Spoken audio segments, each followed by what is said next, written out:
बोकारो दिन भर में आज चर्चा होगी चक्रवात यास के बोकारो पर असर की। किसान आंदोलन का समर्थन करते हुए बोकारो में भी मनाया गया काला दिवस। जानेंगे जिला शिक्षा पदाधिकारी ने अभिभावकों से क्या कहा, इसकी भी चर्चा करेंगे। नमस्कार, आप देख रहे हैं बोकारो दिन भर, मैं प्रियंका। बोकारो की अन्य खबरों की चर्चा करेंगे, कोरोना के आंकड़ों पर भी नजर होगी और भी बहुत कुछ। लेकिन पहले देश दुनिया का हाल। उड़ीसा पश्चिम बंगाल के तटीय इलाकों में चक्रवात यास का तांडव।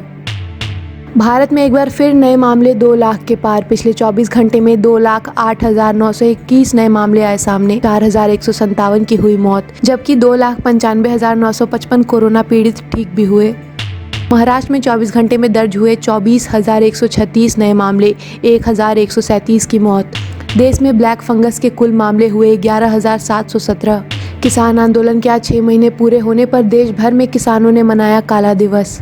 सप्ताह के तीसरे दिन सेंसेक्स 379 अंक और निफ्टी 93 अंक बढ़कर बंद हुआ। सोने की कीमत 800 रुपये प्रति 10 ग्राम बढ़ी, तो वहीं चांदी का दाम 1,500 रुपये प्रति किलोग्राम बढ़ा। अब एक नजर आपके राज्य झारखंड की 3 बड़ी खबरों पर।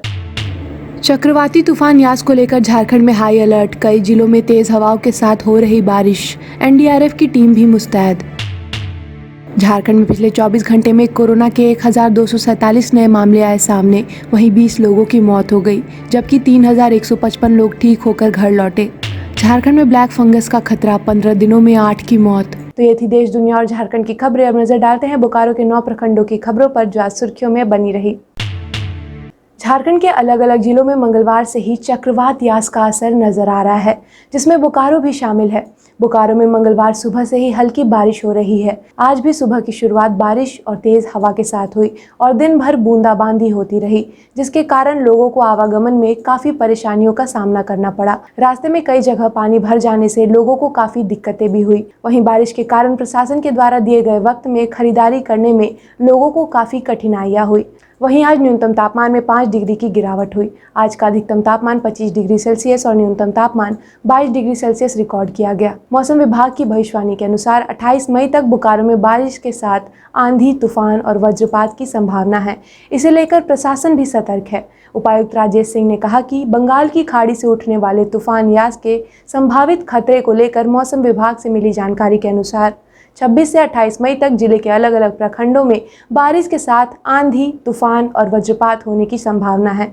ऐसे में जिले के वरीय पदाधिकारियों के साथ साथ प्रखंड स्तरीय पदाधिकारियों को अलर्ट मोड में रहने की जरूरत है। इसे लेकर उपायुक्त ने बोकारो इस्पात संयंत्र के प्रभारी निदेशक को निर्देश दिया है कि वह चक्रवाती तूफान से निपटने के लिए 24/7 मोड में तैयार रहे। साथ ही कहा कि सड़क के किनारे गिरे हुए सूखे पेड़ों को हटाने के लिए दल का गठन करे और दोनों अनुमंडल पदाधिकारी चास और बिरमुतेनु घाट को अपने अपने इलाकों में निगरानी रखना है। इसके अलावा प्रशासन द्वारा झुग्गी झोपड़ी में रहने वाले लोगों के लिए सरकारी भवन को शेल्टर कैंप के रूप में तैयार किया गया है, ताकि ऐसे विषम परिस्थिति में परेशान लोगों को सरकारी भवन जैसे स्कूल, पंचायत भवन में शिफ्ट किया जा सके और उन्हें इस आपदा से सुरक्षित रखा जा सके। चक्रवाती तूफान यास को देखते हुए उपायुक्त ने जिला वासियों से अपील करते हुए कहा कि लोग इस दौरान बाहर ना निकले, साथ ही किसी भी नदी, डैम या जलाशय के आसपास ना जाए और पेड़ पौधों के नीचे ना बैठे और अपने पशुओं को नदी किनारे ना ले जाए। आगे बढ़ने से पहले आपको बता दें कि ये एक प्राकृतिक आपदा है। इससे हमें खुद को सुरक्षित रखना है और खुद को सुरक्षित रखने के लिए ज़रूरी है कि आप प्रशासन द्वारा जारी गाइडलाइन का पालन करें और 26 से 28 मई तक आप सभी घर से बाहर ना निकलें और किसी भी नदी, डैम या जलाशय के आसपास ना जाए और पेड़ पौधों के नीचे ना बैठे। इसके अलावा बोकारो में चक्रवाती तूफान यास के कारण जिन लोगों को क्षति पहुंची है, वो जिला स्तरीय कंट्रोल रूम से स्क्रीन पर दिए गए नंबर से संपर्क कर सकते हैं।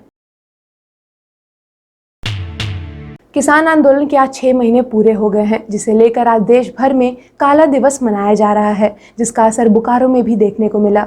बोकारो इस्पात कामगार यूनियन और कांग्रेस नेता ने आज काला दिवस मनाया। आज हम लोग कोविड नियम का पालन करते हुए दिशा निर्देश के हिसाब से सारे लोग अपने अपने दफ्तरों में 11 बजे से जो कारखाना विरोधी नीति है, किसान विरोधी नीति है, तीनों काला कानून, जो कृषि कानून है, 4 लेबर कोड है और देश में एमएसपी पर कानून बनाने की बात है। और आज सबसे बड़ी बात है कि सबों के लिए इस महामारी से बचने के लिए मुफ्त में वैक्सीन की व्यवस्था करनी है। उस पर दबाव डालें ताकि तमाम लोगों को वैक्सीन मिल सके। राजनीति नहीं चाहिए, हमें वैक्सीन चाहिए। हमें काला कानून से मुक्ति चाहिए। हमें देश में बोलने की आज़ादी चाहिए। हमें देश में जनतंत्र चाहिए। हमें देश में संविधान की रक्षा चाहिए। इन तमाम सवालों पर आज हम लोग धरना पर बैठकर काला दिवस मना रहे हैं। मैं काला झंडा लगाकर, काला बिल्ला लगा करके मैं केंद्र सरकार का विरोध प्रकट करता हूं और मैं ये मांग करता हूं कि किसान आज 6 महीने से आंदोलित हैं, रोड पर हैं। जो हमें अन्न देते हैं, देश में पहली बार ऐसे देखने को मिल रहा है कि वैसे किसान आज रोड पर हैं। ये दुर्भाग्य की बात है हमारे पूरे भारतवर्ष के लिए। मैं केंद्र सरकार से मांग करता हूं कि किसान की बात को सुना जाए और उनकी जो जायज़ मांग है उसको मान करके किसान का आंदोलन को ख़त्म कराया जाए। राज्य में स्वास्थ्य सुरक्षा सप्ताह की अवधि को 1 सप्ताह बढ़ा दिया गया है। सरकार ने निर्णय लेते हुए लॉकडाउन को 3 जून की सुबह 6 बजे तक बढ़ा दिया है। इसके तहत बोकारो में भी लॉकडाउन 3 जून तक विस्तारित कर दिया गया है। इस दौरान पहले से लागू सभी प्रतिबंध जारी रहेंगे। अब बात आज के कोरोना अपडेट की। बोकारो में पिछले 24 घंटे में कोरोना के 60 नए मामले सामने आए हैं और 2 लोगों की मौत हो गई है, जिसके बाद बोकारो में अब कुल एक्टिव केसेस की संख्या 743 हो गई है। वहीं 225 लोग ठीक होकर घर लौटे, जबकि 2742 सैंपल जांच के लिए जमा किए गए। वहीं दूसरी तरफ जिले में कुल 1470 लोगों को कोरोना का टीका लगाया गया। जिला शिक्षा पदाधिकारी नीलम आइलिन टोपो ने मंगलवार को सभी अभिभावकों से अपील करते हुए कहा कि इस कोरोना काल में विद्यार्थियों की शिक्षा बाधित न हो, इसलिए ऑनलाइन शिक्षा दी जा रही है। स्कूल ऐप, व्हाट्सएप ग्रुप के माध्यम से विद्यार्थियों को डिजिटल शिक्षा से जुड़ी सामग्री उपलब्ध कराई जा रही है। इसलिए अभिभावक ऑनलाइन शिक्षा के लिए अपने बच्चों को 2 घंटे स्मार्टफोन उपलब्ध कराएं। उन्होंने कहा कि अभिभावकों के सकारात्मक सहयोग की आवश्यकता है। यदि परिवार में किसी भी सदस्य के पास एक स्मार्टफोन है तो उसका नंबर शिक्षक को उपलब्ध कराया जाए, ताकि सोमवार से शुक्रवार तक विद्यार्थी सुबह 9 बजे से दोपहर 12 बजे तक ऑनलाइन पढ़ाई कर सके। कोरोना संक्रमण के रोकथाम को लेकर आंगनबाड़ी सेविका, सहिया और महिला समूह की महिलाएं लगातार काम कर रही हैं। साथ ही प्रशासन द्वारा आंगनबाड़ी सेविका, सहिया और महिला समूह के सदस्यों को प्लस ऑक्सीमीटर उपलब्ध कराया जा रहा है, जो गांव में जाकर ग्रामीण महिला और पुरुष के ऑक्सीजन लेवल की जांच कर रही है। साथ ही वह ग्रामीणों को कोरोना के लक्षण जैसे खांसी, सर्दी, बुखार, सांस लेने में तकलीफ के बारे में जानकारी देते हुए उन्हें जागरूक कर रही हैं। आपको बता दें कि यह अभियान 5 जून 2021 तक चलाया जाएगा। गोमिया प्रखंड के स्वांग 1B बाजार में मंगलवार को गोमिया विधायक डॉक्टर लंबोदर महतो ने 200 kV ट्रांसफार्मर का उद्घाटन किया। खबरों के अनुसार सोमवार को स्वांग 1B का ट्रांसफार्मर खराब हो गया था, जिससे स्वांग बाजार के साथ साथ आसपास के इलाकों में अंधेरा पसर गया था, जिसकी सूचना मिलने के बाद गोमिया विधायक ने 24 घंटे के अंदर विभाग की ओर से ट्रांसफार्मर उपलब्ध कराया।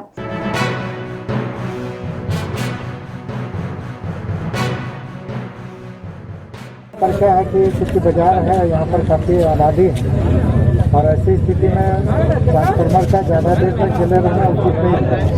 तो यहाँ के ग्रामीणों के द्वारा मेरे संज्ञान में लाया गया और मैंने प्रयास किया कि 24 घंटा के अंदर इन लोगों को नया ट्रांसफार्मर दिया है। आज हम लोग 200 kV का नया ट्रांसफार्मर का यहाँ पर उद्घाटन करके निश्चित रूप से किसी का विषय है कि हम लोग समय यहाँ पर उपलब्ध करा के बिजली व्यवस्था सुव्यवस्थित करने का काम किया।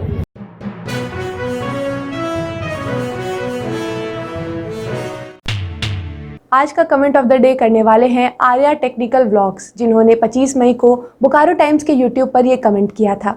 आर्या जी ने हमें कमेंट कर लिखा है, बोकारो का कोविड अपडेट भी दीजिए। आर्या जी, जानकर खुशी हुई कि आप हमारी खबरों के साथ जुड़े रहते हैं, लेकिन मैं आपको बताऊं कि हम बोकारो दिन भर में हमेशा कोरोना अपडेट दिया करते हैं। इसके अलावा अगर आप हमारे फेसबुक पेज बोकारो टाइम्स से जुड़े हुए हैं तो उस पर भी हम रोजाना कोरोना अपडेट प्लेट डाला करते हैं। आपको बोकारो दिन भर के अलावा उस प्लेट से भी कोरोना का अपडेट मिल जाएगा। आप अपने आसपास की घटनाएं और समस्याओं को हमें व्हाट्सएप कर सकते हैं। हमारा व्हाट्सएप नंबर है 9334210302। इसी तरह बोकारो की तमाम खबरों को जानने के लिए आप हमारे चैनल बोकारो टाइम्स को लाइक करें, सब्सक्राइब करें और शेयर करें। फिर मिलेंगे बोकारो दिन भर में सोमवार से शुक्रवार रात 8 बजे। तब तक के लिए नमस्कार। बने रहें thetimesmedia.com पर। आप हमें फेसबुक और यूट्यूब पर भी देख सकते हैं।